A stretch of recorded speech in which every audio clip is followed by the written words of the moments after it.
conversation. Let's have the conversation. You can go on Twitter and remember to use the hashtag AviaFreak2017. Okay, so on Twitter, hashtag AviaFreak2017 throughout the day. Let's get it trending. Let's work on that and get it trending. Let's get excited. You may have access as well to the CSIR Wi-Fi network, and if you need that, please make sure you just simply look for CSIR guest, and you can log on there. And then remember that the bathrooms are, as you step outside, just right opposite the auditorium, to the left and to the right. Right-hand side of both doors. Okay.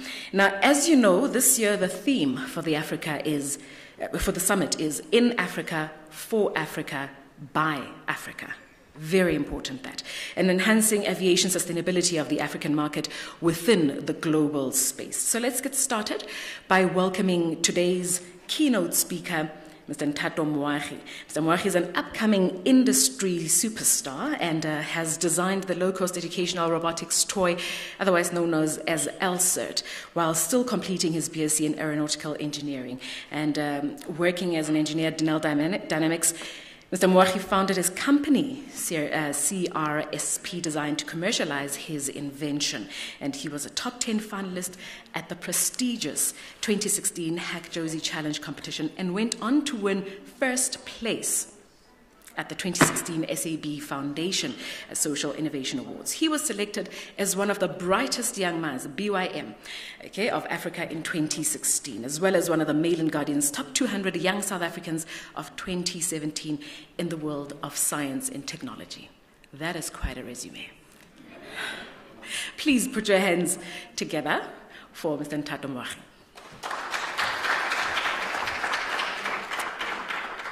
Good morning, everyone. Are you guys energetic today? Apparently, I heard there was a party last night and things ended around 11 p.m. Did everyone have fun? Yeah, well, I'd like to firstly thank the ATNS for inviting me to come give this keynote address. I think it's definitely one of my first, and I didn't know how to approach it. You know, I think I'm still 25, so I don't really think I've done much. Because when you look at other people's biographies, like Mema Paseka over here, like they are super long, you know. But I think I just wanted to take you guys through something I call the innovator's journey, which is my journey through my childhood and how I got to where I am today, as well as to talk about something which is a bit provocative at the moment, especially in the technology and engineering space. So first off, I'll talk about, I think, where I come from. So I come from humble beginnings. I grew up in the dusty streets of Soweto, and I remember from an early age, all I ever wanted to do was build stuff and design, you know. My mother used to buy me Lego building blocks, and I really found that exciting. So if you think about it, this is what typical inventions look like that are made by children in the townships and in the rural areas, you know. We make stuff out of materials that we can access easily on the side.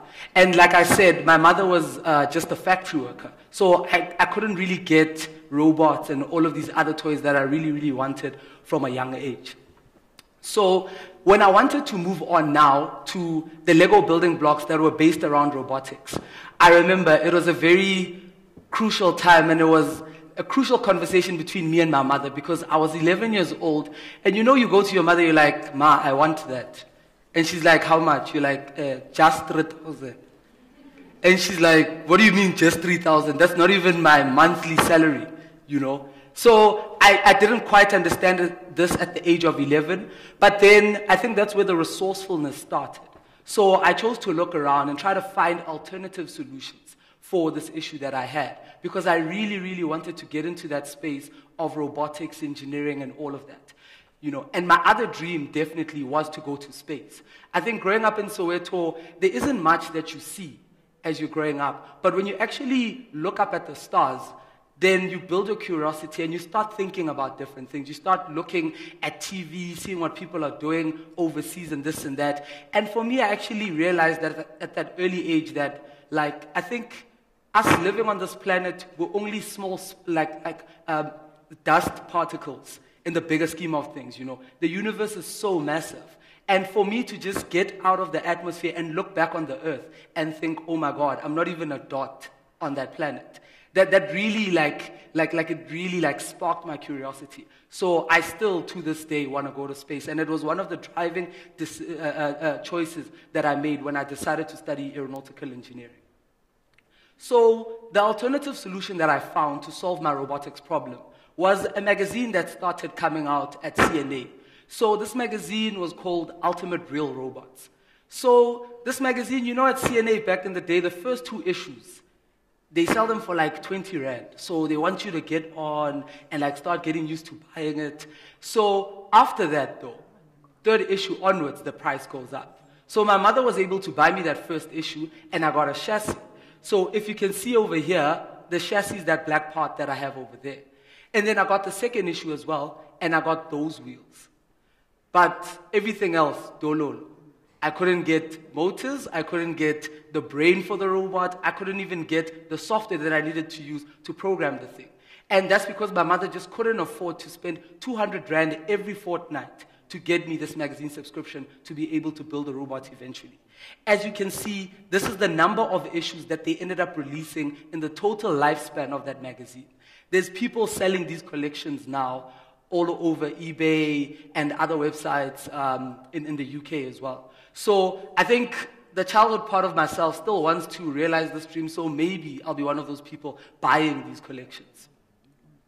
So now, this is where I went through life, and I remember going through my childhood. And, that chassis and those wheels haunted me for a while, And you start thinking, what should I do? What must I do? How am I going to solve this problem that I have? Because you really want to get into this space, but you're just growing up in the township, you don't really have any mentors that you can even ask, what should I study, what should I do? And that's when I remembered a memory I have from matric. And I remember sitting there with my maths teacher. I was the top maths student at my high school, and he was basically advising me, he was like, go study actuarial science. Trust me, you will make money. And I was like, how, sir, but wait, I want to be an astronaut, I want to do that stuff. Then he's like, no, it won't work out, Then he starts telling me a story about his childhood and how he grew up. And he says when he was actually in matric, what he wanted to do was become a pilot. But then when he went to pilot school, he failed the first day. Do you know why? Because of this. You understand? So because of that, he just told me, he's like, I was already a 4 eyes by that time. So he's like, it's over for you. You won't even make it to become a pilot, let alone an astronaut. So again, that's the world crushing your dream again. And now you have to ask yourself, how do I solve this problem again? But still, something in me told me that, no, just because I'm good at maths doesn't mean that I should study actuarial science. There has to be a way that you can still get into the aerospace industry locally in South Africa. I went to go research and actually found out about a company called Denel Dynamics. I didn't even know about it before that. And I realized that they gave bursaries, but it was too late for me to even apply. So I went back to my maths teacher and I was like, sir, I know I'm going to work for this company eventually when I'm done with university, and if anything's going to happen in space, in the country, it's going to be with them. That is way before Denel even bought Space Tech to actually start their satellite division. So it's one of those things you almost predict your own future. You call it into existence. That's what I learned there. And it's this saying that actually says that there's always 2 paths in life. It's the shoulds and the musts. The shoulds are what people tell you. People are like, because you're this, you should do that. Because you studied this, you should be that. But then there's the musts. The musts basically go down to your essence. What really gives you fulfillment in life? You need to chase that passion. And I think realizing this at a young age, it got me very, very opinionated. Because no one could sway you off of the path that you had taken. Even though I had decided to study aero, in second year when I realized that actually I'm in love with software and this and that, I started pursuing that stuff while studying aero. So it's the same thing that happened even when I joined Denel. You start pursuing your startup, not because now you're working a 9 to 5, it's nice, you've bought a car, start having a family and this and that. If you're still in that mentality that you still want to push and still want to work hard as a young person, then you should definitely put yourself in those zones and push yourself to the limit. So I think when we think about these decisions that we have to make in life, you should always go for the must. because that's what's going to give you fulfillment. I think one of the other quotes that I always like reading is, you should write 2 obituaries of yourself right now while you're still living. The one that if you achieved all of your dreams, that's the one people will be reading. And the other one is if you just chose to relax or were just too scared to even try anything. Look at those 2 obituaries and decide which one you want to be your legacy. So in my university days then, that's when I realized around 3rd year that, wait, I was in a mechatronics tutorial, I remember. I was like, I can actually design and develop all of those robotics toys that I wanted to play with as a child. Because I've studied 3 years of engineering already, I know about electronics and software and coding. Then I thought to myself, so this should be affordable, right? Because that was 10 years ago. I mean, kids back then, the most advanced toy that they had was a remote-controlled car. But these days, kids have drones, they have hoverboards that they use to slide all over the place. So technology has moved so far that that simple electronics and robotic stuff should be cheap enough for even kids in the most impoverished backgrounds to get access to. So, sorry, I don't know what happened there. Yeah. So, after I looked into that, and I realized that the kits are actually still so expensive. I mean, that Lego Mindstorms kit that I talk about was 3,000 Rand back in the day. Today, it's 7,000 Rand for a kit. That is still too expensive for most schools, let alone parents, to afford. And when you think about this, there's another problem that we're actually going to face as Africa. 60% of the jobs, like the best jobs of the future, haven't even been invented yet. So we also now need to think about this. What are we teaching the next generation? I mean, back in the day, we were taught how to read, write, and do arithmetic, the 3 R's, right? But these days, we're looking at something called the 4 C's. We need to teach kids about communication, because if you can't communicate in this world, and it's such a global world, you're definitely at a disadvantage already. The second one is collaboration. If you think about it, all the way from the level of people to companies, everyone is in a collaborative space now. Microsoft doesn't do everything by themselves. Apple buys screens and microprocessors from Samsung. So when you buy an iPhone, you're not really just supporting Apple. Samsung also makes a buck off that phone. And we need to realize that this is the way the future is going. People are going to become specialists in their own areas. Then the third of those skills is critical thinking. And this, I think, for myself, is a pivotal one. Because if we think about Africa and the future that we have, we always get influenced by the Western world. They come, they want to sell us stuff. The politicians are always selling dreams and all of these other things. But fundamentally, when we think about it, if we actually had citizens that were able to take down these big problems that are very complex and break them down into bite-sized chunks, they'd be able to make educated decisions. I mean, when you think about things like, which is the next political party that I should vote for? Or you think about things like, hey, how do I solve a long division problem in mathematics? Both of those things are the same thing. It's all critical thinking. You're taking a big issue and breaking it down and deciding what steps to take to figure out. It also helps you answer questions that you don't know the answers to yet. You understand? You become resourceful because of that. The last and most important of those skills is creativity. Kids need to be able to be creative in the future because when they get those jobs that they were not prepared for, they need to be able to think on their feet and think creatively around how they can take this and actually create business opportunities out of it. And this is what we should be talking about in Africa, I think. We should be trying to solve African problems with African solutions. If you look at all the startups coming up in Silicon Valley, a lot of them are based around this social media, this and that. And there's even a recent startup that was making a juicing machine. And this juicing machine, you'd actually buy packets of juice. It's similar to an espresso machine. You buy packets of juice, and you put them in there, and it just squeezes the fruit out for you, and you get a glass of fruit. That company got $70 million worth of funding from companies like Google and other investors. But if you think about it, you realize that in those Western countries, they actually now lack problems that they can solve. Whereas here in Africa, we have so many issues, but we're not even solving them, yet we're the only ones aware of them. It doesn't make sense that I studied aeronautical engineering, I can go build amazing engines and airplanes for big multinationals, yet I haven't even solved the basic problem of how to grind maize in the rural area for my great-grandmother or for my grandmother. She's doing it the same way her great-grandparents did it. It just doesn't make sense, it doesn't add up, you know. So when you look into the space now of how can we solve education to actually improve the continent, you start thinking of a few different inventions and things you can come up with. And what I came up with was the low-cost educational robotics toy. And this is basically a toy kit that's aimed at instilling a growth mindset in kids. So let me take you back a few steps. There's a study that was done by Harvard called Project Zero. And they realized that 90% of children around the age of 4 have a genius IQ level. So if you think about this, children, when they're still young, they try to walk, then they keep falling, but they get up and try to walk again.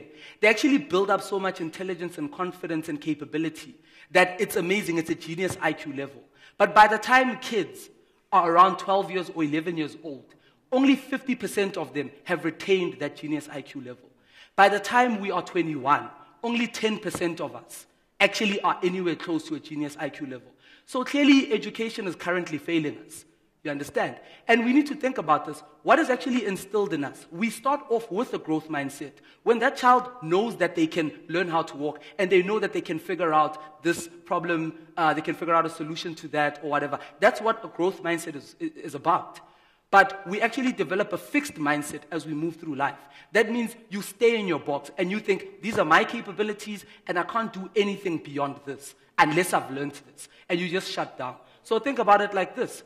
A child in grade 2, when you give them a math problem of a grade 4 student, they get very excited. They just want to solve it. They think it's a challenge. But by the time you get a grade 11 pupil to solve a matric problem, trust me, they're going to try to cheat the system, or they'll tell you, ma'am, we didn't learn this. We didn't do this in class. And you realize that's because they have that fixed mindset. They're not realizing that math is built on foundation. You already know everything that you need to know to solve that problem. It's just a matter of figuring it out by that stage, you understand? So with the LCERT, this is what we're trying to go after. We're trying to teach those 4 critical skills from that early age. And our cheapest kit starts at just 399 Rand. If you compare that to the 7,000 Rand of the kits currently available, you realize it's an injustice. We've made it so cheap because we're leveraging open source technologies. So we don't need to waste money putting our inventions through R&D and all of that. We can actually leverage existing technologies to come up with a solution that can work in the African environment. So fundamentally, my mission statement and the mission statement of my company now is we want to spark the curiosity of the next generation of African innovators. And we want to do this by giving them access to these affordable resources that are also quality, by the way. And hopefully, out of all of this, we'll instill a growth mindset. By the way, we start selling the kits, and they can learn how to code and use the kits from grade 4 all the way to grade 9. We've aligned it to the CAPS curriculum, so they literally use it in their classroom. It's not even an extramural activity. So I get to the second part now of my presentation. I think going through all of this, speaking about my childhood and all the realizations I had, when I stepped into Denel Dynamics, because they funded my bursary through university, I'm very thankful for that. But when I stepped through the door the first time, I remember getting a certain feeling that, okay, this is a different space to university. Because in university, you were free. You could do whatever you needed to do, figure out a way, be as innovative as you needed to. But I think a lot of young people and millennials, the minute we step into corporate, that's when we feel chained down. And apparently these days we are called the complacent generation. We don't last in companies. After 2 to 3 years, we are out. But I think that's because we are just too hungry, if you actually think about it. A lot of millennials are just hungry for opportunity, and we're not in a rush to start families or do any of that stuff. We actually just want to achieve as much as we can and then relax and look back on our legacy and say, okay, so I think I poured my heart into this. This was my passion. Great. And this is because you, our parents, told us from a young age that you can be anything you want to be. So I'm actually trying to be what you said I could be. When my mother told me that, I thought about astronaut in my head. So right now I'm planning to build a company big enough to be able to buy a ticket to go to space, because I won't be able to go via being a pilot because of my eyesight. Other people have done it before, like Mark Shuttleworth. So clearly it's possible. I just need enough money. You understand? So you always try to figure ways to solve the problems that you have.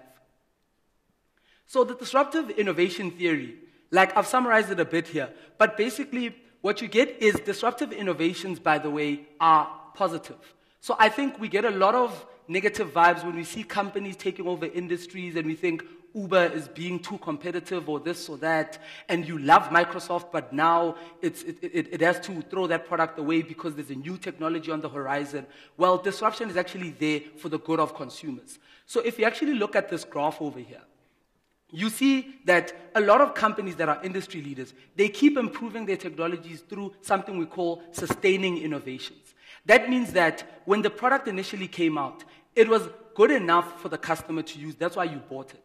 But then they released the new Galaxy phone and the new iPhone, and they keep improving the camera to the point that you don't even see the difference anymore. All you wanted to take was a selfie. You understand? But this is what these industry leaders end up doing. Then you get the disruptors. The disruptors always undercut. They come up from underneath. And disruption is always aimed at the non-consumers. So if you think about back in the day, when IBM was selling personal computers and they were the biggest manufacturer and supplier of personal computers to business, they didn't focus on one core market, children. And this is where Apple came in. After Apple figured out the graphical user interface, they actually created the Apple II. And they sold the Apple II and targeted it at kids. It could play games. And they even said this was their tagline: if you can point, you can use it. Because back then, computers were so complicated, you needed to scroll down with the keyboard. Everything was done with shortcuts. But they actually figured out a simpler way to do all of that. If you can point, you can use it. So they were going after those non-consumers. But what you end up realizing with disruption is, at the end of the day, these disruptors also have sustaining innovations that they do on their innovations as well, on their inventions and their products. Eventually, those will be good enough to actually match what the customers want in the market. And this is where you get that rapid growth. So if you think about this, if you actually interpolated this graph, what you'd get is an S-curve. You'd see that this is the initial flat plateau that you get, which I'll show in the next slide, with one company, but then immediately when that quality is at the standard that most consumers want, that's where you get that rapid growth. And this is Airbnb, for example. Airbnb did this. They went against everything that the hotel group stood for. And they did this in less than 8 years. So what Airbnb did, they allowed anyone with extra space in their house or another house or an apartment to actually rent it out to people who are coming on holiday. That way, you could make extra money as the person providing the home, but then also the person who's looking for a house doesn't need to pay exorbitant fees at hotels anymore. And they can still get that nice quality feel that they're looking for. You understand? And when you actually look at what Airbnb did, this is a comparison with the other companies, the hotel groups that Airbnb was going after. Just look at this. 4 years that it took Airbnb to actually build up 650 rooms. Trust, they don't own any of the rooms.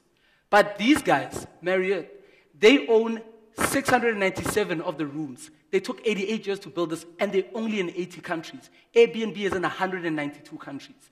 Airbnb came from another angle that these hotel groups didn't even see. I'm sure they heard about this. These guys letting other people squat at other people's houses. No, that's not a competitor for us. It's fine.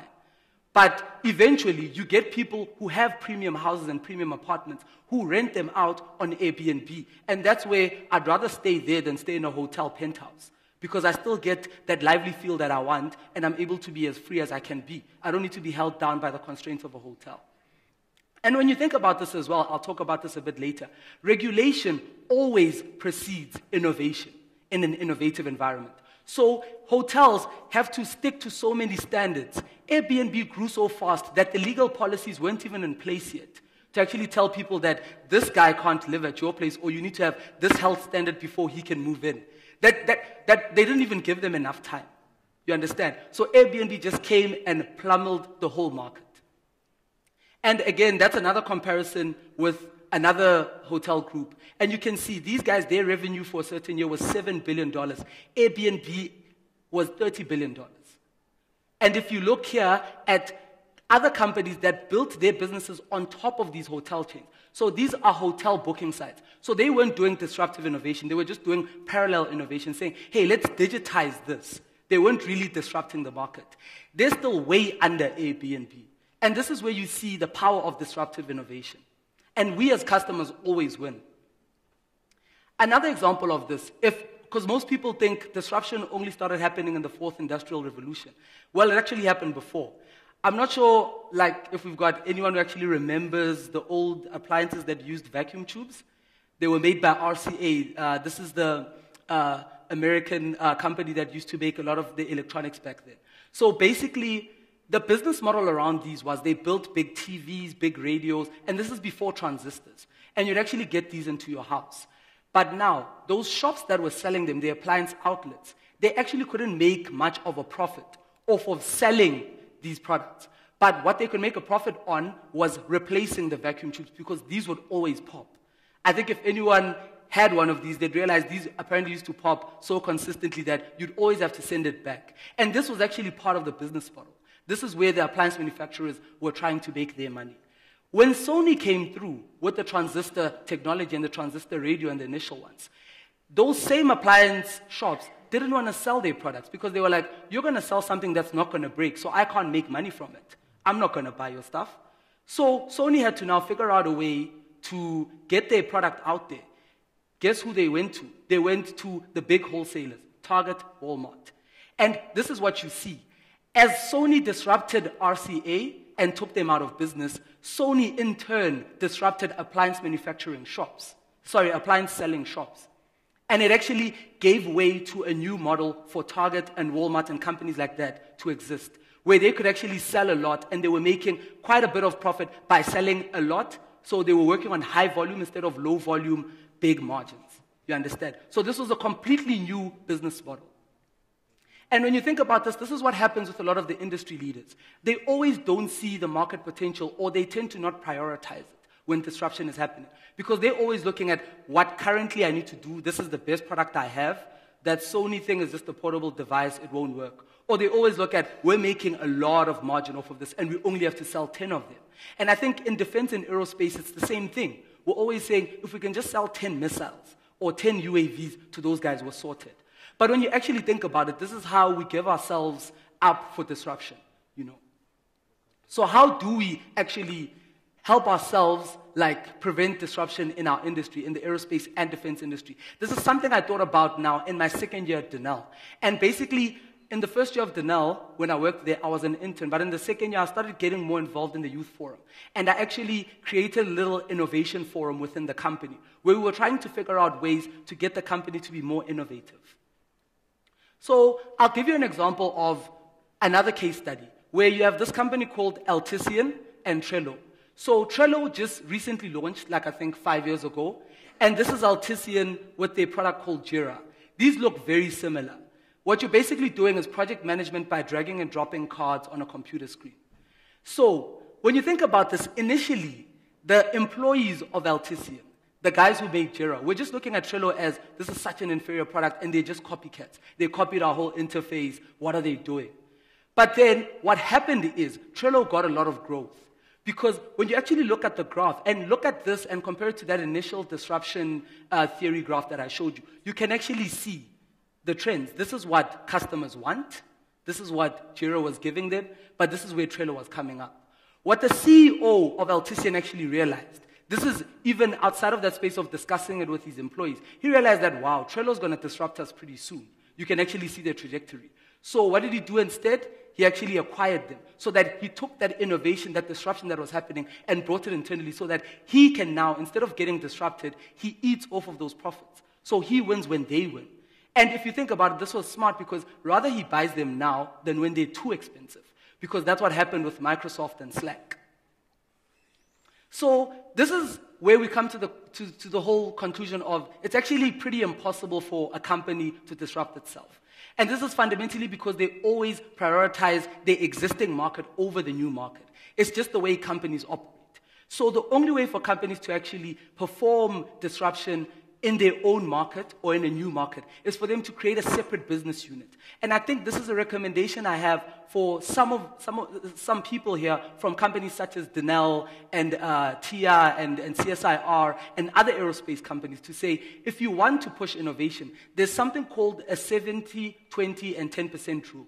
70% of your revenue you should be putting into your existing business. 20% put it into your vertical markets. And then 10% of that, put it into new innovation. so that you always know that you have some money that you are spending on R&D. Because if you're not spending on it, and you're not spending on the new disruptive markets, you are going to get disrupted. And when it happens, it will be too late to even react. So some of the other tools that companies have used in the past are basically power tools, management tools, culture tools, and leadership tools. So I'll give a few examples of how companies use these. But these are based on how much consensus people have, based on if your employees understand that if we do this, this is what we get, so cause and effect, then they're over there. If they have consensus around cause and effect, then your company sits somewhere over here. But if they're not, you sit over here with no consensus. And then also the extent to which people in the company agree to what they actually want. So you have to agree on your mission statement or your objective. This is where you sit at as well. The consensus is there, this is no consensus. Companies like Apple with a great company culture, where all the employees understand what they want and what they need to do to get what they want. They sit over here.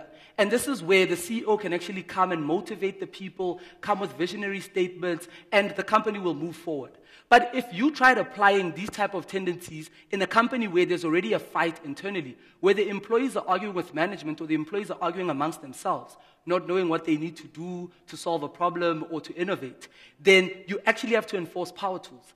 These just won't work. This is where you get people rolling their eyes and thinking, oh, he's just here to sell us dreams again. The CEO is telling us about future budgets, but we're already losing so much money.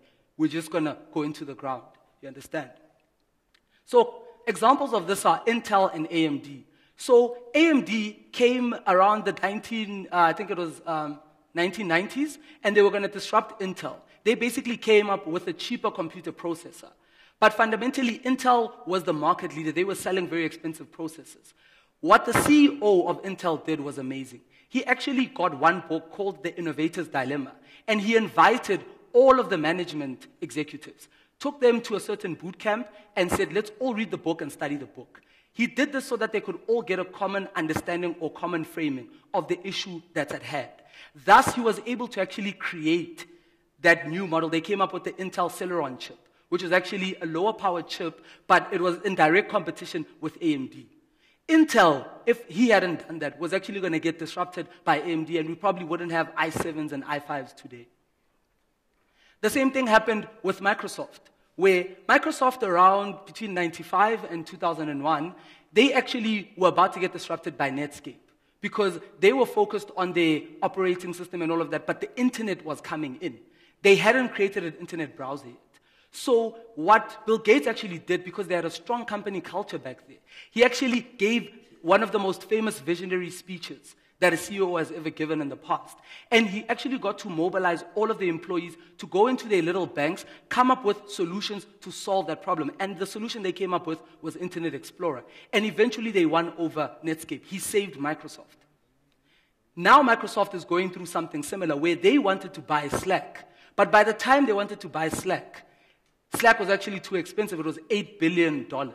That's the current valuation of Slack. Slack is basically like take WhatsApp and Outlook and put them together. So it's the new age of communicating in a company. You can have group chats, you can have hashtags and all of that. Microsoft obviously wants this, but it was too late for them to acquire Slack. Slack said, no, we're not going to sell because we're going public and we're going to make way more money. You can't acquire us. So Microsoft was too late compared to Alticean being early enough to buy Trello. So Microsoft, what are they doing now instead? They created their own version of a knockoff Slack called Microsoft Teams. So you may look at this like, oh, why are they copying? But better they do something than just sit there and not do anything. You understand? Because they have current existing customers. So instead of letting your customers move all the way that side, give them a little bit of the taste of what's available in the disruptors product. So I also wanted to speak about certain examples in the aerospace as well. And I think with this, it brings me on to bureaucracy. You understand? This is something I also realized when I got to corporate. Currently, there's a company called Zipline. It's all the way from Silicon Valley. And they actually piloted a drone delivery system where they were delivering medical supplies. As you can see, they're delivering them and dropping them in rural areas around Rwanda. And they actually got to do this with the government. They haven't even done this in America yet. So these are American guys, established their company in America, did everything there. Then where do they come to test? Rwanda. And who is going to be their main customer? Africa. Because we are the ones without infrastructure and roads and all of this. But I step back and I'm like, wait. couldn't we do it here? I mean, we've got an aeronautical engineering faculty at the University of Wits, and we've got certain masters and PhD. There's 3 concurrent conferences happening at the moment. Why couldn't some of our young guys create this drone? Why couldn't this originate from Africa so that it solves the African problem? Why did it have to be an American company coming and actually doing this? And this brought me on to this whole thing of bureaucracy is the enemy of innovation. So when you think about what we did in the drone space, this came out, I think, a couple of years ago. Me and my friend over there, Sam, who's my colleague, we studied together. We were at Denel, hoping to start our own drone startup one day soon. All of a sudden, the regulation comes out saying they're regulating drones in South Africa. Amazing, we're the first to ever do this and all of that. Yes, we beat America, we beat all these other markets to regulating this industry. But when you actually think about that, that regulation is actually what stopped us from innovating. Because me and him, as well as other people who had those skills and had those ambitions, couldn't even start testing and building MVPs anymore. Because we needed an initial amount of like 50,000 Rand to get pilot's licenses. So we're actually killing innovation through some of the decisions and politics and regulations that we put into place. We think we're improving the system, or we think we're being a market leader, but we're actually hindering what's happening. If you think of what America is doing with self-driving cars at the moment, they basically kept it to that state where, okay, in California, we won't regulate it there yet. Maybe we'll regulate it everywhere else. Google got to drive their own self-driving car on their campus and around Silicon Valley for, I think, a decade already, before it actually now started getting regulated. And that's actually smart if you think about it. Because these companies that were the early adopters of this got to figure out this technology. Maybe what we need in South Africa is spaces such as the Innovation Hub where we're based or something like that, where entrepreneurs can actually just explore their ideas. In that zone, we'll call it a safe zone. So in that zone, there won't be any regulation or policy that hinders innovation. So I think this is a conversation we possibly need to start having around especially the aerospace and defense industry. So I think just to close it up, I'll talk about the last thing, the innovation matrix. So there are different types of innovation that I've mentioned so far. I think I've mentioned the disruptive and the sustaining, but there's also the breakthrough and also the basic research that you do. I think we invest a lot of money in this. This is where CSIR and a lot of our publications and journals and universities sit. But where we lack the most, especially in Africa, is this disruptive innovation space. We don't have a proper venture capitalist model where we can actually invest in new ideas that may not work, that are too risky. And we're also not applying that 15%, 20% rule that I mentioned earlier on in our businesses. We're not investing enough in R&D internally or externally in our companies. So we actually need to figure out of all of this, what do we need to do to improve our corporations, but also to improve our space? And I thought this was the perfect place to start this conversation since we are at the Africa Aviation Innovation Summit. So let's actually talk about innovation, and let's talk about how we take innovation forward. So in summary, I think it's mainly about getting everyone in the room and actually chatting about this. Let's get the young people, let's get the graduates, let's get the officials from the CAA who wrote down the regulations. Let's all chat and actually realize, what are we trying to achieve? Are we preventing innovation? Maybe let's have a more stringent way to screen people before, and then those people will be allowed to perform the innovation, but at less cost or something like that, because we know the type of market we're in. There's so many solutions and recommendations that we could come up with and suggestions. But I think it all just starts with the intent. We need to have the intent to actually solve our own problems and innovate in our own continent. So, yeah, that's basically my talk. Sorry, I may have given an information overload, but if anyone has any questions or any suggestions, I'm not sure if you can ask now, or you can see me afterwards or email me, then we can actually chat about this further. I'm looking forward to engaging with officials from different departments and organizations. Thanks.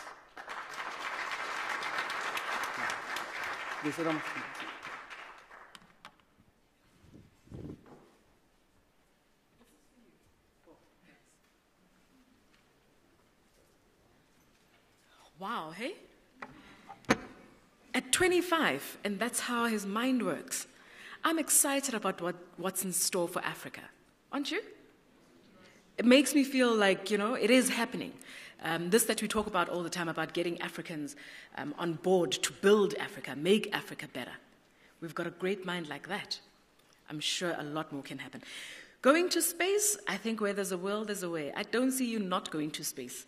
Ntato?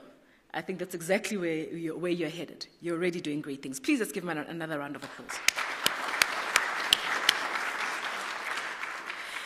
Now, next on the agenda, we have a panel discussion on science, technology, and innovation in the aviation environment, moving black industrialization forward. So please welcome Dr. Sandile Malinga, who will moderate the discussion. Dr. Malinga is the Chief Operating Officer at ATNS and also the first Chief Executive Officer of the South African National Space Agency. Please welcome Dr. Malinga.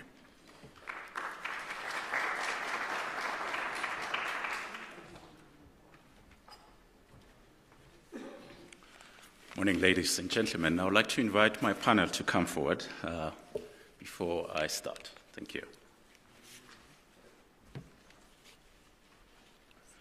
Please take your seats, gentlemen.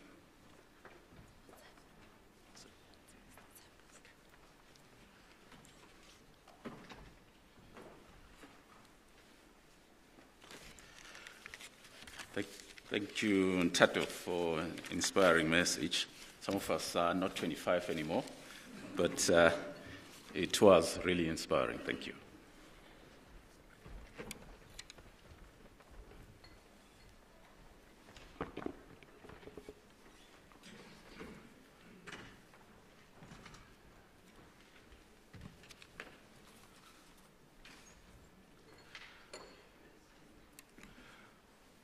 Ladies and gentlemen, aviation by its nature is a high-tech industry. Whether one is looking at the aerodrome sector in terms of airports, or you're looking at the air traffic management sector where we operate as ATNS, or for that matter, whether you're looking in the flight domain, the operators of airlines, all of those three areas of aviation are generally high-tech in their nature.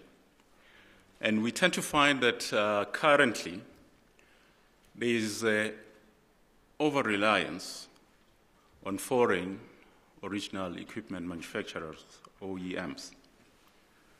And they bring technology, but not only that. With the high technology that we import, we tend to be forced to also import the concomitant skills. This is skills for people to come and operate the sophisticated machines, and more recently and more costly, we import the skills that maintain and service the machines for long durations, up to 10, 15 years going forward in terms of maintenance service. And this challenge, as a continent, we find that it's not only restricted to aviation. It straddles many sectors that are medium or high tech in their nature. Indeed, when one looks at South Africa at the moment, and the DST through the NACI has been tracking our technology balance of trade of payments in terms of high technology. And the trend has not been very good. Our high-tech balance of payments have been increasing over the duration. Our patent share globally has been reducing. And that indicates that we are getting deeper in terms of having to import high-tech know-how. This is a problem. It's a problem that we have to attend to, and the panel in front of me is going to be looking at that. How can we increase our local content in terms of high technology? And we have to understand this in terms of the fourth industrialization, the revolution that's happening at the moment. That's fast changing the way we live, the way we work, and the way we interact with one another. It's fast blurring the many domains and fusing the real world and the virtual world, the real intelligence and artificial intelligence, the physical, the biological, and the social spheres of our lives, shrinking distances and blurring boundaries between industries and sectors of business. And for this to happen, if at all as a country and as a continent we are to be industrialized, the small to medium enterprises are key for that. When one looks at South Africa, and I probably think this is also true for other countries on the continent, SME constitute about 90% of formalized business, and they provide 60% of our labor workforce, and they account for between 30 and 40% of our GDP. That's big. But one finds that in our continent, SMEs are struggling. So I'm hoping that our panel today will assist us to unravel some of the issues and the challenges that they're faced with and how we can help our SMEs as well as industrialize our continent. And to do that, I have Dr. Bulane from ASAF, who is a senior licensing officer there, and he'll be touching more on knowledge. Okay, our country, we've been striving to move from the resource-based economy to a knowledge-based economy, and of late, actually, knowledge workers are a thing of the past. Actually, learning workers are the thing of today, because technology is changing so fast that the knowledge that you have today is outdated tomorrow, and so you have to learn fast. So the learning workforce is what we should be looking for. So Dr. Bulane will be looking at those aspects. And then in terms of taking the knowledge that we have and applying it, I'll be looking to the CSR, Lawrence Zimba, who will be touching on those aspects. But further than the applied research and science that we have, most of the failures that we've faced as a country and probably as a continent is that we fail to commercialize those ideas and bring them to market. And so I'll be looking to Tia on those aspects, and Mr. Mark Johnson will be looking at that. And then lastly, all the sectors, whether you're looking at fundamental knowledge, applied knowledge, or you're looking at commercializing those, government is key for creating the environment that can make that happen. And we have the DTI, Mr. Mtutuzego Vananda, who will be looking at those aspects. And so the way I've structured our conversation today, and we realize that there's one sector that's missing, the SMMEs. But then I'm hoping that our gentlemen here will have their opening statements, about 2 minutes each, and then I'll ask them one question each, and then we'll open to the floor, and hoping that SMMEs will ask questions or comment and bring to light their challenges and the issues that make things not easy for them to change our continent and our country. So that's how we're going to do it, and I'll start by asking Dr. Bulane the first question, to allow him to open his remarks for 2 minutes, and then I won't be standing up to introduce the next speaker so that they proceed as fast as we can. Thank you. Dr. Bulane. Thank you very much, Dr. Malinga. I think I must say that it feels good to speak after such a wonderful keynote address. Our future is in great hands when one looks at people like Ntato. We're definitely on the right track. We just need to inspire more young people to be like him and be him in the sense of wanting more and that hunger to do more and better the conditions of the continent and the world. Let me then move to my opening statement. I would like to thank the organizers for inviting the Academy of Science of South Africa to participate at this conference. This conference comes just after the release of the 2016 South African Science, Technology, Innovation Indicators and the review of the white paper on science and technology by the National Advisory Council on Innovation. I think Dr. Malinga pointed out on that. The STI indicators report on the data generated during the period between 1996 and 2016 and unpack the areas where the country has done incredibly well and some of those where it's still lagging. More interestingly is that the government is championing the review of the 1996 white paper on science and technology and the development of a new white paper. So this is something that is quite good from the government's side to, when things are not working, to sit down and review the policy documents. At the same breath, the government, through the Department of Trade and Industry, rolled out a black industrialist policy which seeks to fast-track the black people in participating in the economy in this country. The STI is plagued by many challenges in this country. And some of those include knowledge generation, research and development, transformation, gender equity, and many other underlying factors. And I think gender equity is one of those issues. I mean, we're sitting here, we're panelists of men. It's just one of those things that we're not affording women and young women in our country and in the continent an opportunity and a platform to engage.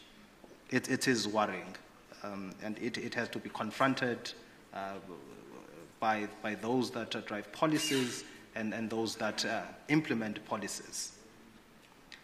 The Academy of Science of South Africa, though not directly involved in industrialization, plays a pivotal role in providing evidence-based science advice, which is offered to governments in order to influence policy in the country, in the continent and globally.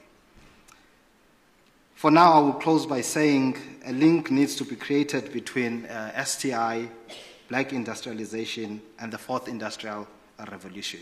I will pass on to my colleagues. Good morning, everyone. My name is Lauren Zimba. I'd like to congratulate Ntato as well, because I also used to work for Denel Dynamics a few years back. Yeah, so I know the challenges that you had to go through to actually, not reduce yourself, to, corporate stringent measures, So that's brilliant. But I also like to say, from a CSIR point of view, we concentrate on R&D, but we've also contributed a lot in industry. And as the CSIR stands, the I is actually for industrial development. And I can safely say even Denel Dynamics, which was actually called Kentron, actually stemmed out of CSIR. So, the advantage of actually creating SMEs, and that's what Denel Dynamics was. It was an SMME, but it came through, where CSIR saw that they could spin out some of their technologies and actually create a company out of that. You see, so we've been doing it, but now we need to remind ourselves that, some of the things that we did previously that were very innovative at that time, we need that innovation again, going forward. So at the CSIR, what we've tried to do this year when our new CEO joined was to deliberately say we are going to work on industrial development. And that included creating an industrial development portfolio that is led by our group executive, and also creating an industrial development program that looks directly at looking at all the CSIR capabilities and how we can actually spin off those together with the SMEs so that they can run with them.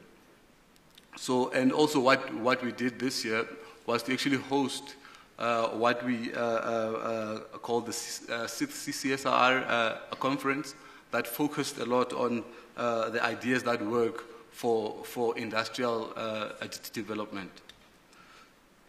So one other thing that we started doing as well was, because of this deliberate intent to actually support industry, was to create concepts or even programs that we've piloted, obviously with support from a government, from the Department of Defense, to take advantage of the technologies that we have. But now, to just take a technology and put it into an SME, it becomes very difficult to absorb that. So what we did at the CSR is to actually incubate, the SMEs. And this is where I'm in total agreement with Ntato, to say, SMEs are very agile, I must say. When they were part of our organization, they moved very fast. In terms of even changing minds, they were not susceptible to change. But as a huge organization, we couldn't move as fast as they do. So now you can already see, the combination right there, where we say, all right, we can, still as an organization focus on 70% of our business, but including SMEs, they can give us that other leverage that is pure, that is, where they can actually move very fast, where we can't.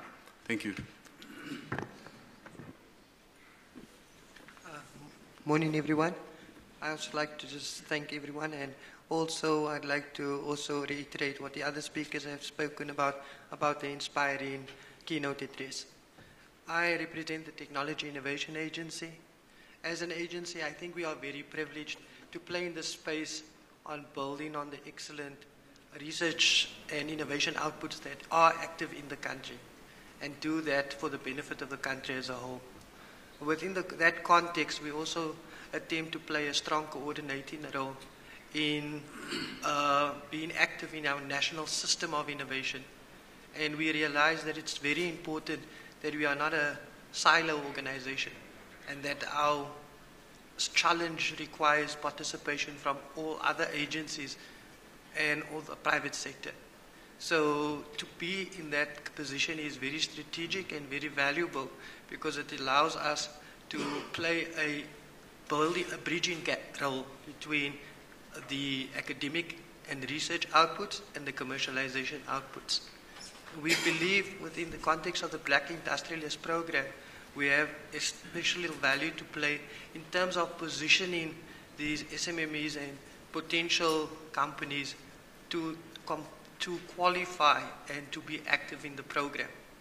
There is a desperate need for technology development funding, but not only the funding, but the skills that are required to ensure successful commercialization. And I believe that is the strategic role that we play and where we add the most value. Thank you.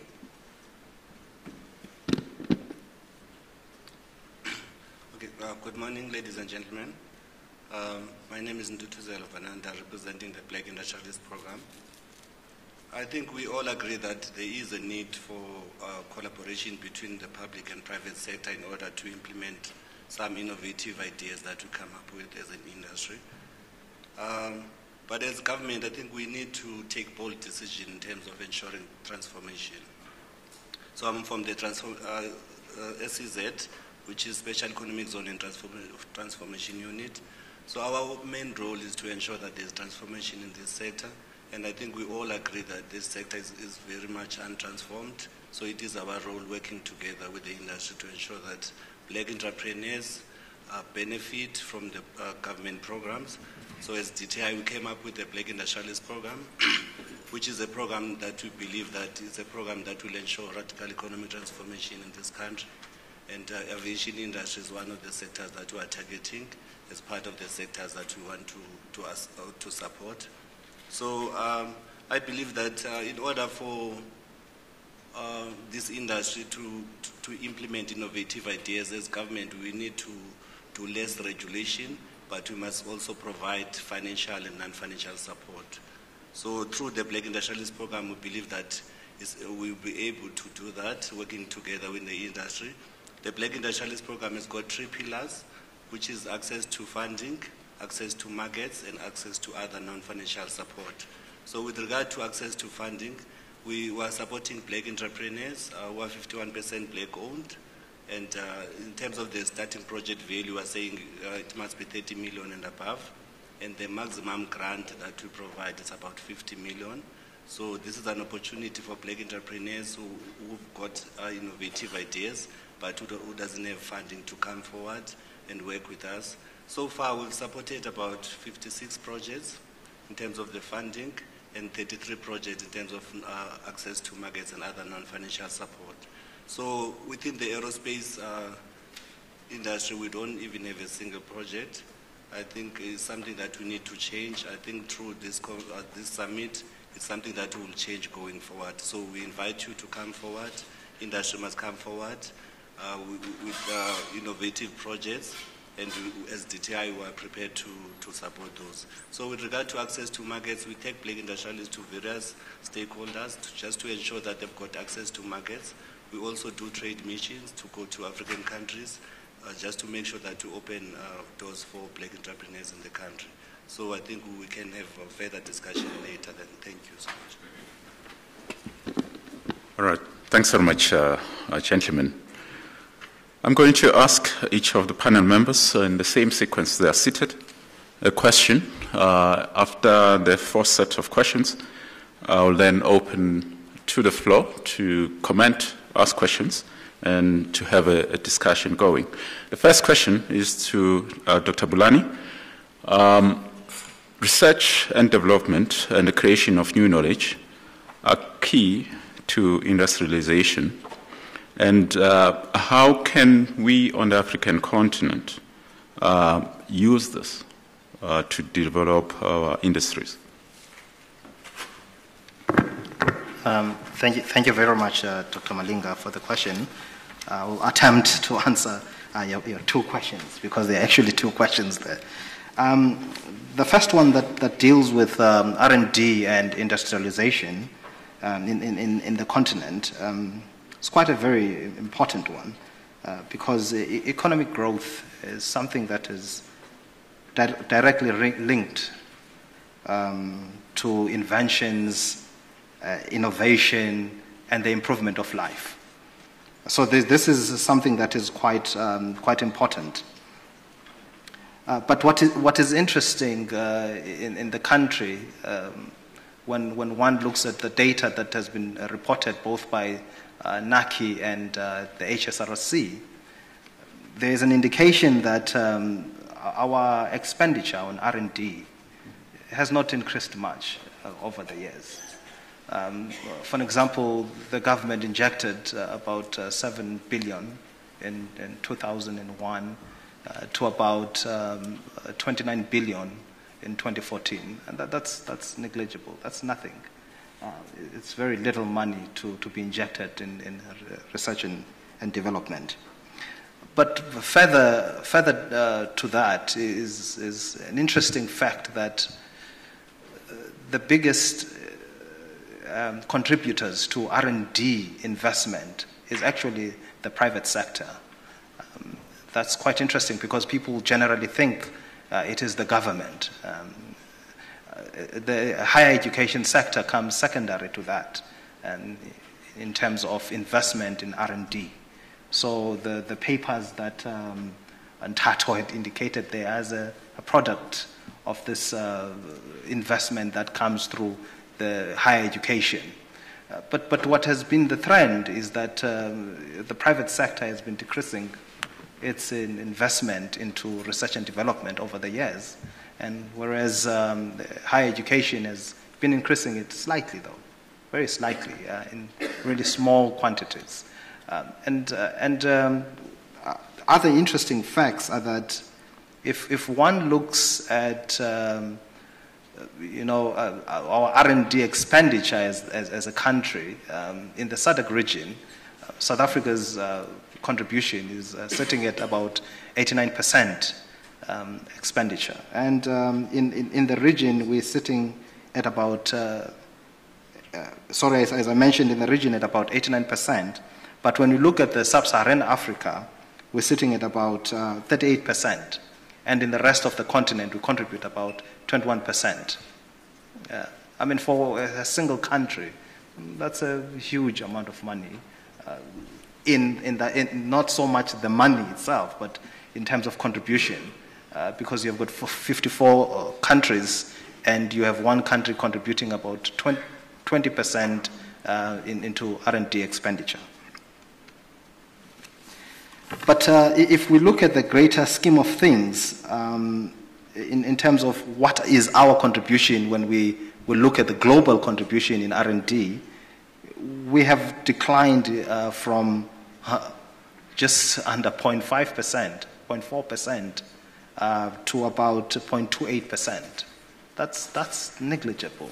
That is really, we are not investing into R&D, because R&D, as I've indicated, leads to innovation, new knowledge creation, and that builds up into industrialization. But interesting is that countries in Asia, your China, Singapore, and those that include Brazil, have increased their R&D expenditure over the years. We in the country have not done so. We have not done so, and you can imagine if we look at the entire continent, the numbers are really bad. And I think it's going to be worse because, as you might know, SARS did not manage to collect enough money. I think we are under 40 billion that it under collected. So we're going to be in trouble moving forward in terms of R&D expenditure in the country. Entities such as the NRF are starting to review some of the incentives that they're providing to researchers in the country. But I want to point out in terms of our contribution that one of the important things about industrialization is that there is a direct link to human capital development, which in turn provides incentives for research and development, and thus accelerate growth. One of the advantages that we have as a continent is that we have a young population, very young people. I think we're probably an envy of many European countries, but we're not making use of that. We have a good reservoir of innovative young people that we can tap into that resource and make use of those young people and the knowledge. As I've said, the continent's R&D expenditure, it is way too low to have a serious impact on what we do as a country, what we do as a continent to make a dent in terms of industrialization. And I think this is something that keeps on coming in terms of the fourth industrial revolution and how are we preparing our kids. For some of us who have kids, they are kids, but the truth of the matter is that the fourth industrial revolution is already here. So the question is, how far are we moving? Because it was indicated yesterday that the world will not wait for us. So we better act fast. I'll stop there. Okay. Thanks very much. The next question, and I'll request my panelists to be brief so that we open to the floor and get the guys who are affected to participate in the debate. So the next question goes to Mr. Nzimba. The CSR covers a wide array of research and development in science and technology. How could this be leveraged to promote industrialization in aviation on the African continent? Thank you for the question, Dr. Malinga. Well, I'm seeing a few SMEs out there, jumping up and down, because they've got all the support here, right? I mean, with 4 organizations, basically starting from R&D, to the CSR, working on the R&D, being innovative, and then working with SMEs to put them at a level where they can commercialize, some of the technologies that we have through TIA, and then having the DTI to actually support them, from then on to actually tender for a big project. So I think, if you're not excited, you should be excited. You should get, our contacts, because this is all you need. Don't go anywhere else. So, but just to add on that, in terms of how we are, as the CSR, how we are promoting, or taking leverage of the technologies that we already have, to support industry, is that we actually bring in the SMEs and incubate them. And because we are CSR, we will be seen as very independent. And the SMEs that work on our technologies, we work with them, with our engineers side by side. So whatever technology that they get, they actually get to absorb it. Because sometimes when you just give a technology to a company to run with, they run a risk of not knowing how to use it because they were not involved right at the beginning. So at the CSR, we give them that platform.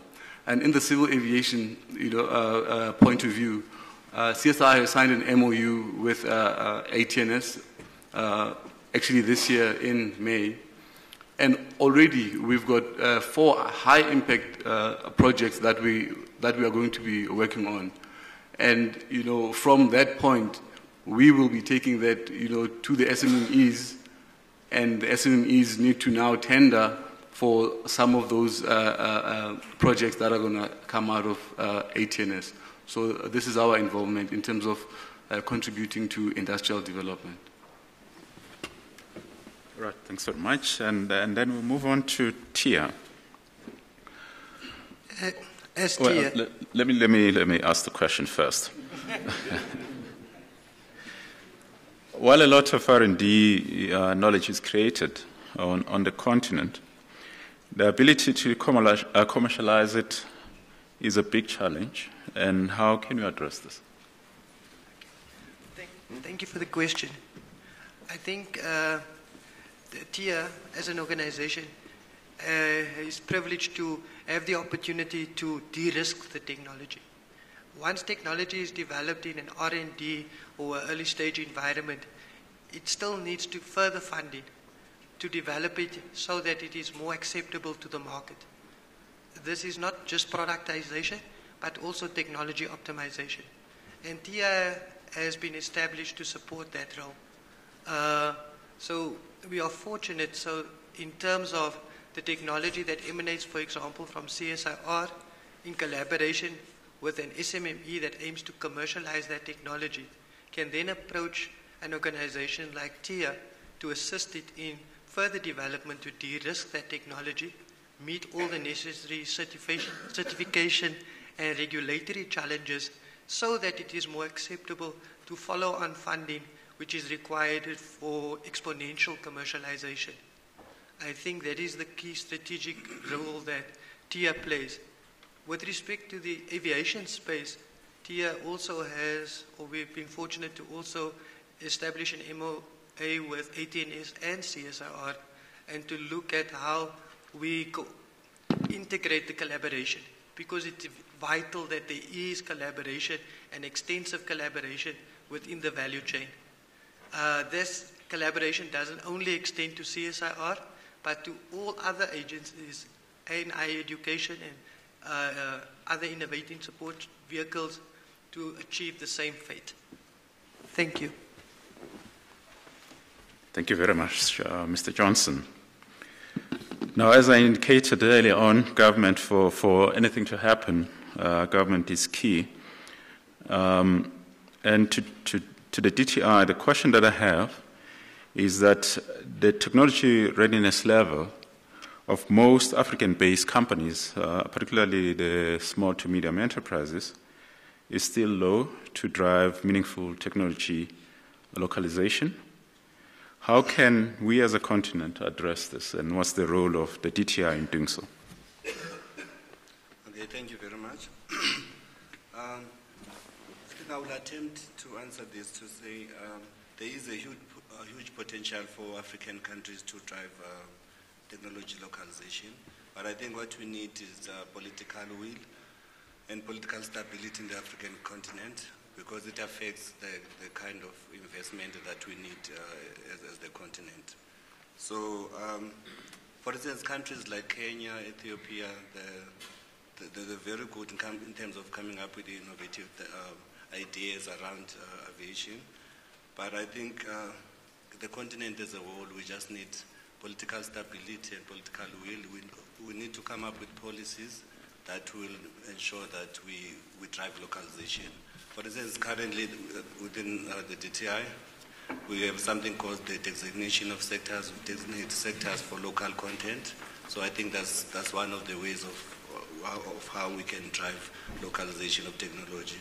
We need to attract more investment, and we need to, as government, to support the African-based companies through financial support and non-financial support. That's something that we are currently doing now within the DTI. We are going through taking countries for trade missions to the African continent to ensure that we exchange ideas, and as a result, some companies that we took already secured contracts with the other African countries, with other companies within the African continent.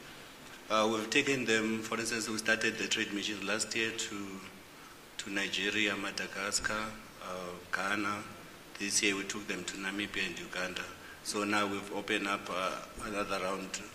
We're going to take them to Senegal. So it's something that we're driving as DTI to ensure that we exchange ideas. We open doors for black entrepreneurs who are in the industrialization space.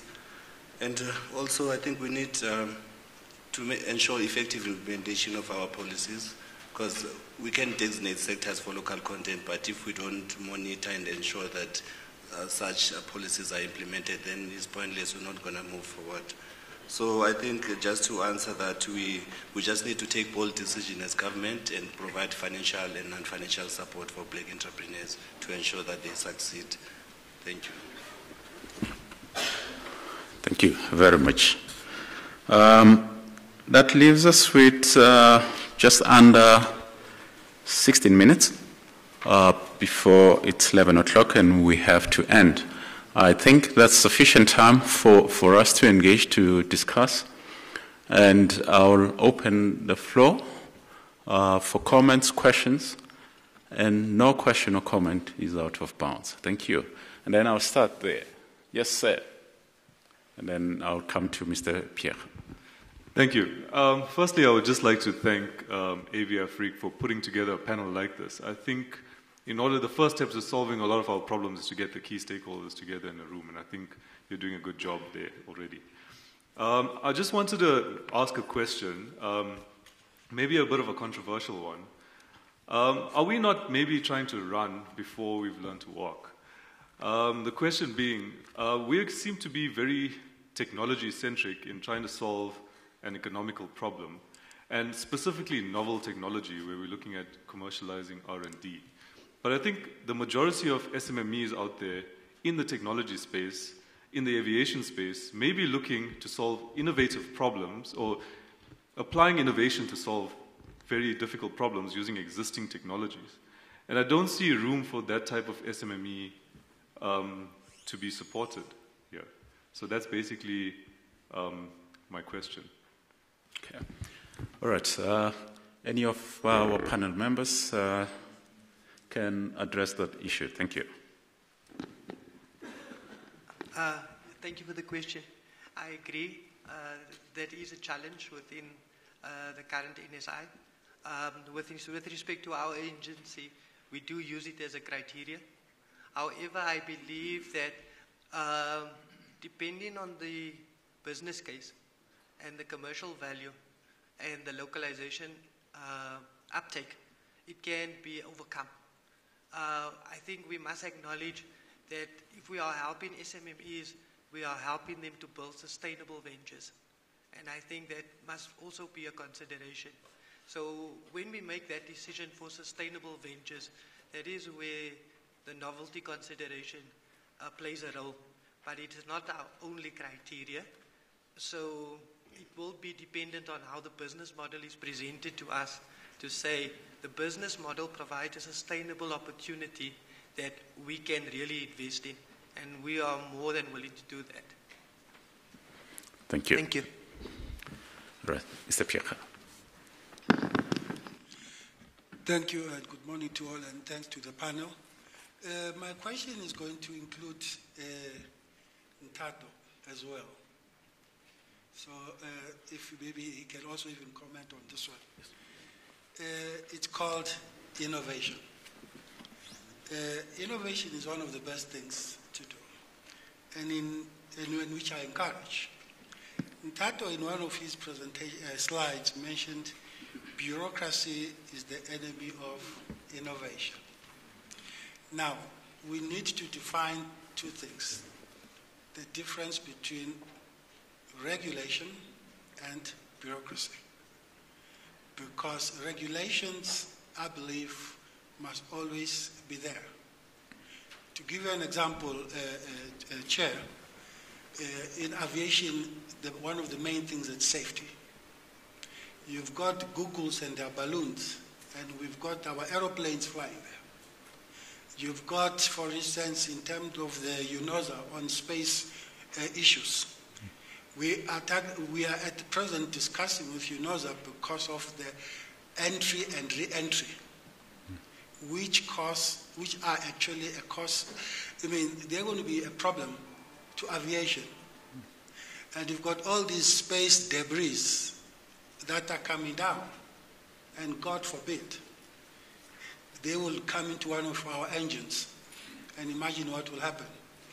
Now, with this, I'm saying, are we happy with regards to regulations? There are people that over-regulation, or you call it bureaucracy. Are we comfortable with regulating innovation? Merci beaucoup. Okay, thank you very much. I'll give Tato the option to respond first.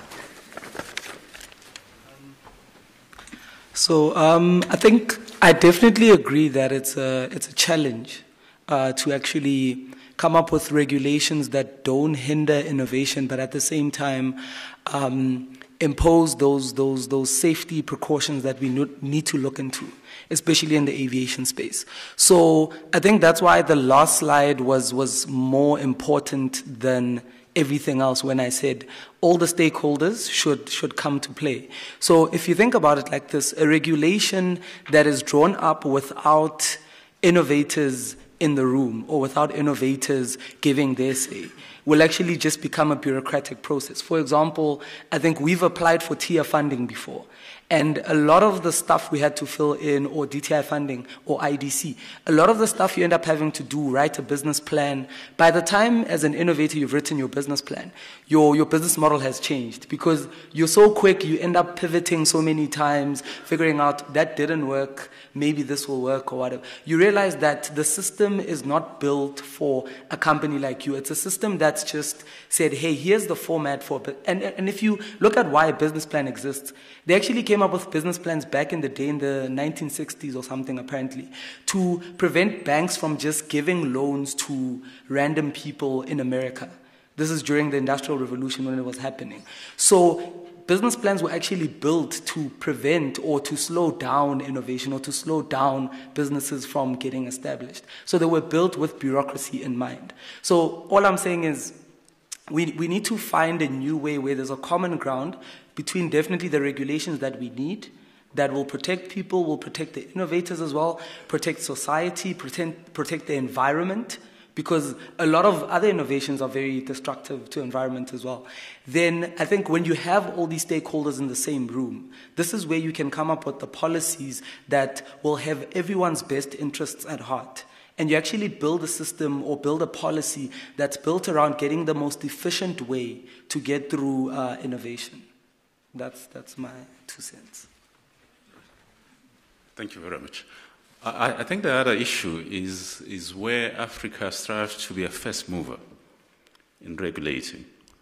And that has happened in many things. You touched on space. That as well. I mean, now when you launch a satellite, you have to have a way of deorbiting it. That's a new regulation. But the space junk that's there is not African, all right? You look at the use of coal, global warming. The restrictions that are being imposed are impeding on our development. So, to some extent, while one doesn't say we should just dismiss those noble things, we tend to be first movers in retarding ourselves. And I think there should be some consideration, some circumspection. We have to be circumspect about it. And in as much as we think these things are noble, I think they should be demanded more of the developed countries, and we'll be allowed to develop to some extent, while there's a healthy balance between the two. I think that's important. All right. Thank you, sir. Good morning, and thank you for the opportunity. My name is Dean Mokhale. I think in defense to Tato's notion of bureaucracy can be an enemy of innovation. One can take from Mr. Zimba's words in that we choose to incubate SMMEs because we can't give technology to SMMEs not knowing how they're going to deal with it.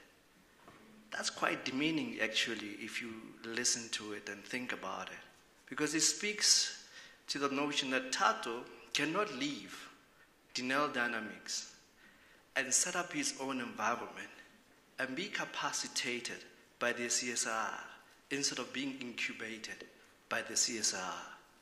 So it means that Tato has to be babysitted and being told this is the limits under which he can grow and he can perform.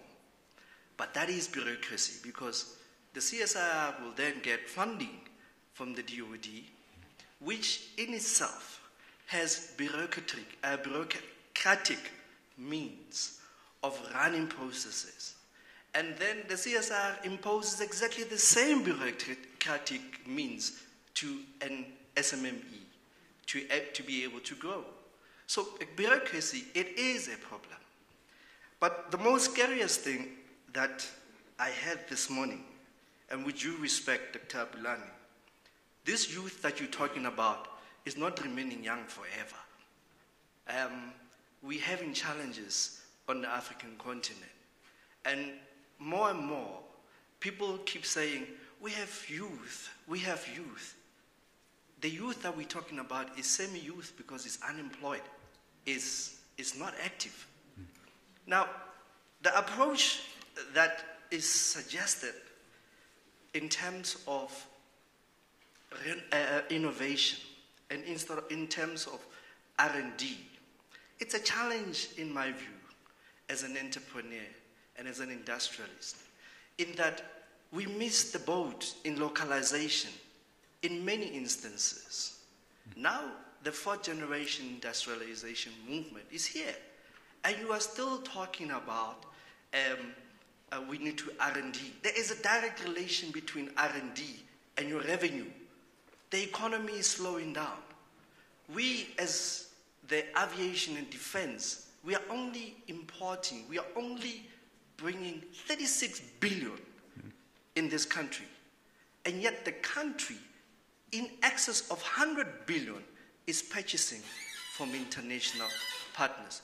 Now, if you haven't missed the boat in making sure that 100 billion, 50% of it is local content, how then do you still want to then say, I want to R&D? R&D on what, if not to capacitate the SMMEs who are independent to say, but you're already localizing, you're already manufacturing something. Be aware, the processes that you are running, this is what we are willing to put money into so that you can be better, a better producer. You can produce these things at a lesser cost than the Chinese, than the Europeans. That's what South Africa needs.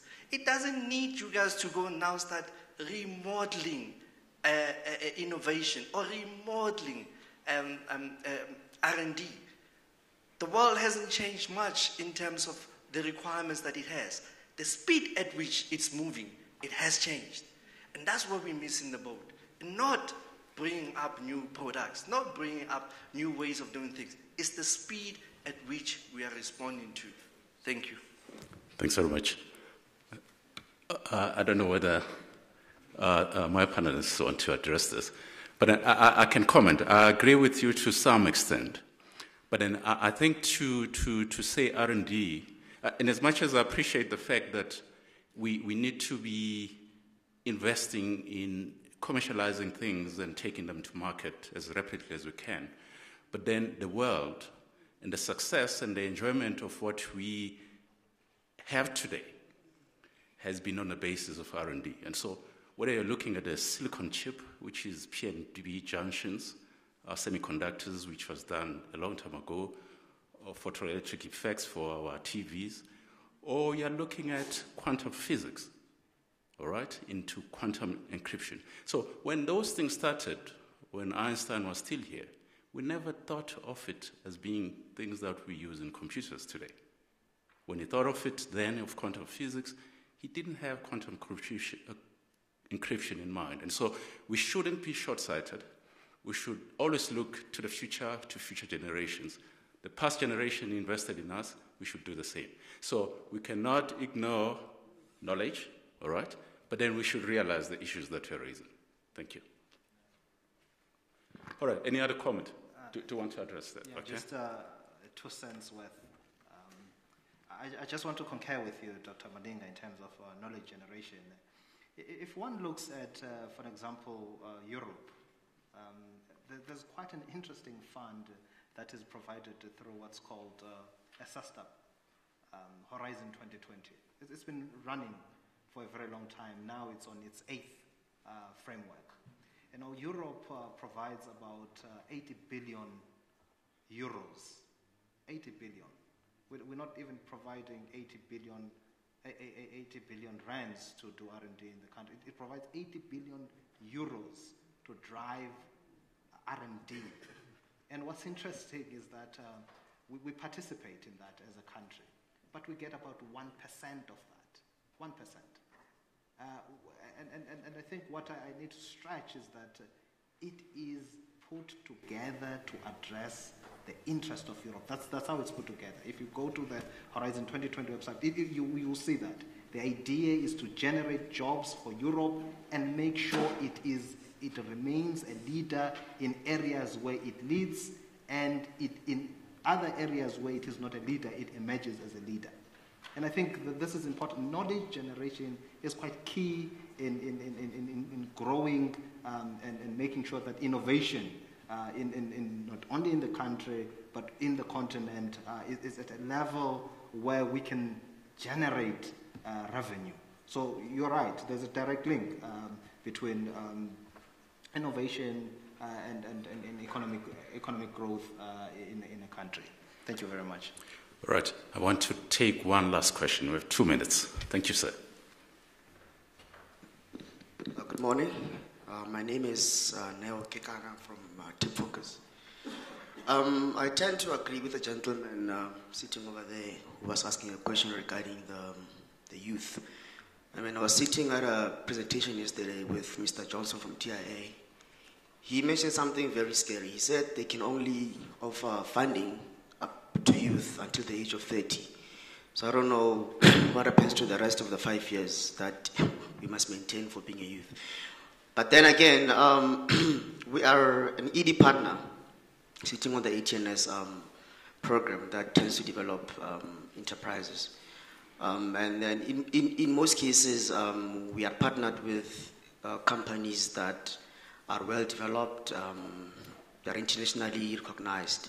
But then again, we tend to have challenges as ED partners in terms of having to make suggestions and points, because the ED leaders tend to be the ones that give us the leadway. So my question is, with regards to the CSIR, as I hear they're going to be having 4 high capital projects that are coming up.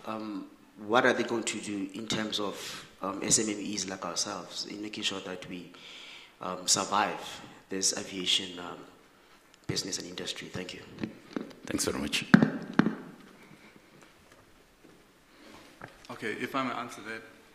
You know, one of the questions that you always get, you know, as an SME when you try to partner with a big organization or want to try to contribute or give value to a customer, is that, you don't have experience, especially I'm speaking from a black point of view, in terms of black companies, that you don't have experience.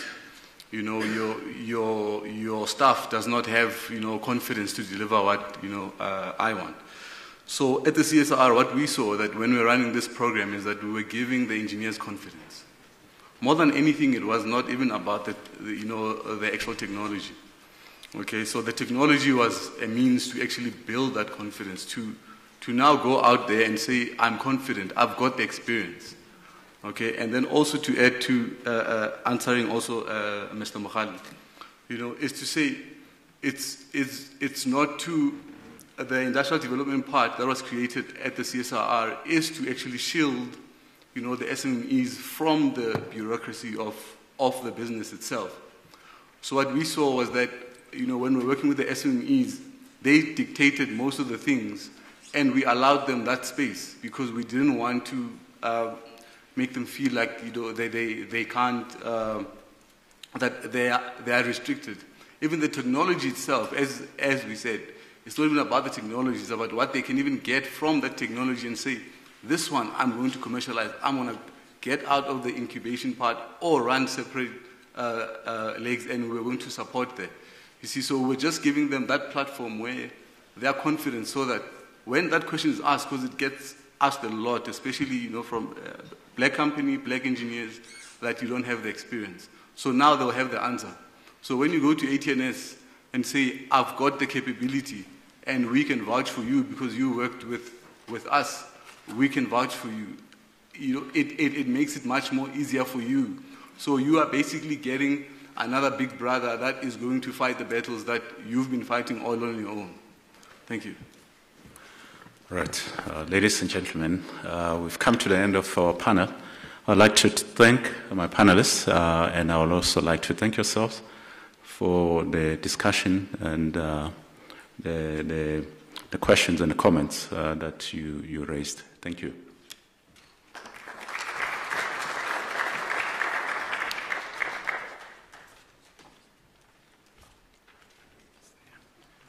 There are gifts, I think.